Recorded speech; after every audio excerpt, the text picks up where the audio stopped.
અવિરત વેથી આ ભાગવતી ગંગાના આજના જ્ઞાન સત્રના પ્રારંભ પૂર્વે ઠાકોરજીનું પૂજન શ્રીમાન કેતુલભાઈ પટેલ યુએસએના માતુશ્રી પૂજ્ય નીરુબેન શંભુભાઈ પટેલને વિનંતી કરીશ કે તેઓ ઠાકોરજીનું પૂજન સંપન્ન કરશે. જે સ્વરૂપની ચરિત્ર કથાનું ગાન આપણે સૌ કરી રહ્યા છીએ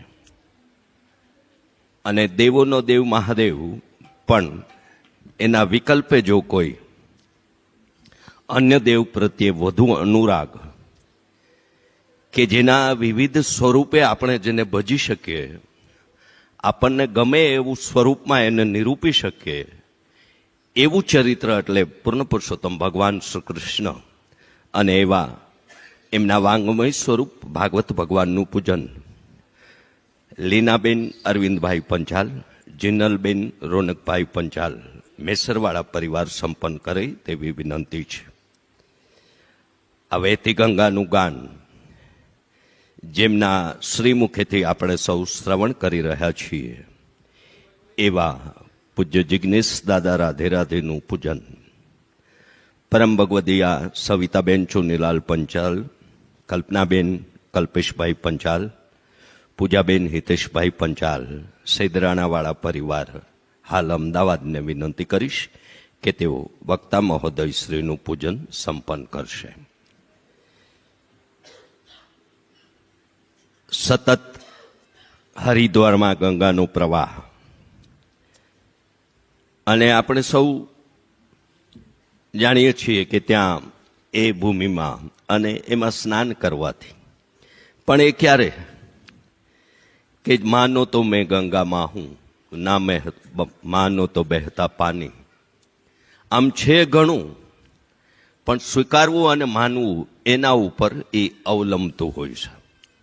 એમ આ અને આવા અનેક ગ્રંથો આપણને પ્રાપ્ત થયા છે. એ ગ્રંથો પ્રત્યેની આપણી એ માન્યતાનું પરિવર્તન લાવવાનું યા તો એ તરફ પ્રેરિત કરવાનું માધ્યમ એટલે કથા હોઈ શકે અને છે.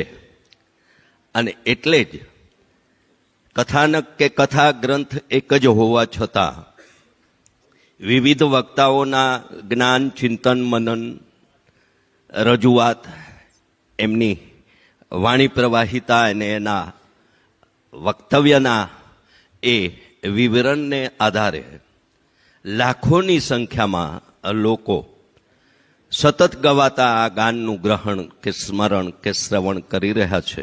એવા પરિવાર પૂજન સંપન્ન થયા બાદ તિલકભાઈ ને પરિવાર સાથે ઠાકોરજીના દર્શન પૂજન અને પૂજ્ય દાદાના આશીર્વાદ માટે નિમંત્રણ આપીશ.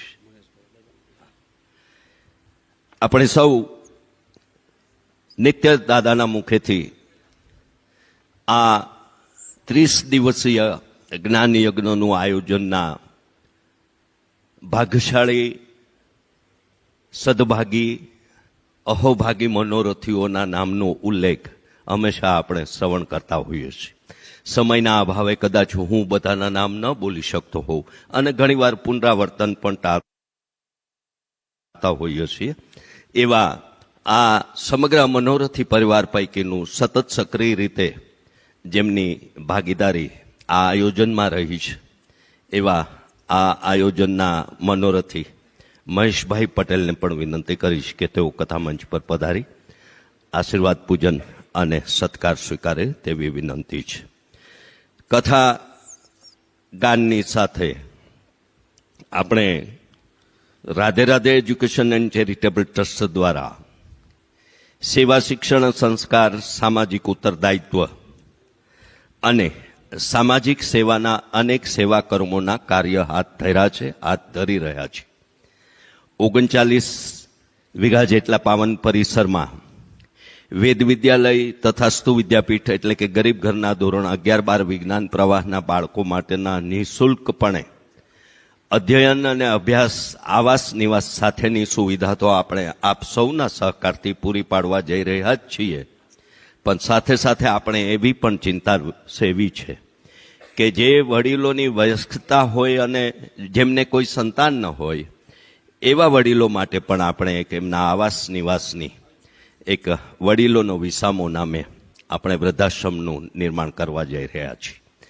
એવા અનાથ બાળકો જેને વાલી ન હોય, માતા પિતા ન હોય, એવા બાળકો માટે આપણે મારું ઘર નામે એક એવા અનાથ આશ્રમનું નિર્માણ પણ કરવા જઈ રહ્યા છીએ. સાથે સાથે આપણે વર્તમાન દિવસોને જો યાદ નજરમાં રાખી અને આયોજન કે સેવાનું કર્મ યાદ કરીએ તો તારીખ 10/3/2027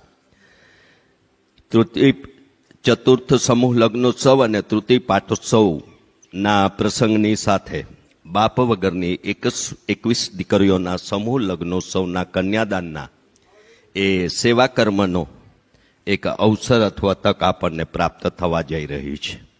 સાથે સાથે તથાસ્તુ વિદ્યાપીઠમાં ભણતા બાળકો માટે નિત્ય ભોજન સેવા એટલે કે 365 દિવસના 365 સેવા કર્મીઓને આપણે એ વિદ્યાપીઠના અભ્યાસ કરતા બાળકો અને અન્ય સૌ માટેના ભોજન પ્રસાદની સેવાનો પણ એક સેવા સંકલ્પ આપણે આ દિવસોમાં પ્રસ્તુત કર્યો છે. આમ આવા સેવા સંકલ્પના અનેક પ્રકલ્પો, સંકલ્પો અને સેવા કર્મોની વિગતો માટે મુખ્ય પ્રવેશ દ્વાર પાસે રાધે રાધે પરિવારના કાર્યકર્તાનો તથાસ્તુ વિદ્યાપીઠ એ કાર્યાલય પર સંપર્ક કરશો. આપની એમાં સહભાગિતા જોડશો તેવી યાદી અને અનુરોધ કરી રહ્યો છું. કારણ કે મરું પણ માંગું નહીં અપને તન કે કાજ, આ પરમાર્થના કારણે મને માંગતા ન આવેલા જ. અને આપણે સૌ જાણીએ છીએ કે દેવાથી કંઈ ઘટતું નથી, દઈએ એનાથી 10 ગણું આપવાનું આમ તો એમણે ખાતરી આપી છે. પણ જેટલું દઈએ એના કરતાં કમસે કમ 1.25 ગણું તો પરત મળશે જ. પણ જો શુદ્ધ ભાવે એ સેવા કર્મમાં આપણે જોડાયા હોઈએ તો. અને એવા સેવા કર્મોની સાથે આ સત્સંગની યાત્રામાં વ્યથા મટાડે તે કથા અને થાક ઉતારે તે કથા. આમ વ્યથા પણ મટે અને થાક પણ ઉતરે એવી 12મા દિવસની શ્રીમદ ભાગવત માસ પારાયણ એટલે કે આજે શ્રાવણ સુદ બારસ, શ્રાવણ માસનો બીજો સોમવાર, પવિત્રા બારસ અને દામોદર દ્વાદશીના આ પાવન દિવસે એ પ્રવાહિત કરવા પૂજ્ય જિજ્ઞેશ દાદાને આપણા સૌ વતી વિનંતી અને વંદન સાથે આપ સૌનું અને કર્તવ્ય ટીવી ચેનલ અને રાધે રાધે ઓફિશિયલ યુટ્યુબ ચેનલના માધ્યમથી આ રસ અમૃતનું પાન કરતા સૌનું રાધે રાધે પરિવાર અને સર્વ મનોરથી પરિવાર વતી સ્વાગત કરતા સૌને જય દારનાથ, જય શ્રી કૃષ્ણ, રાધે રાધે.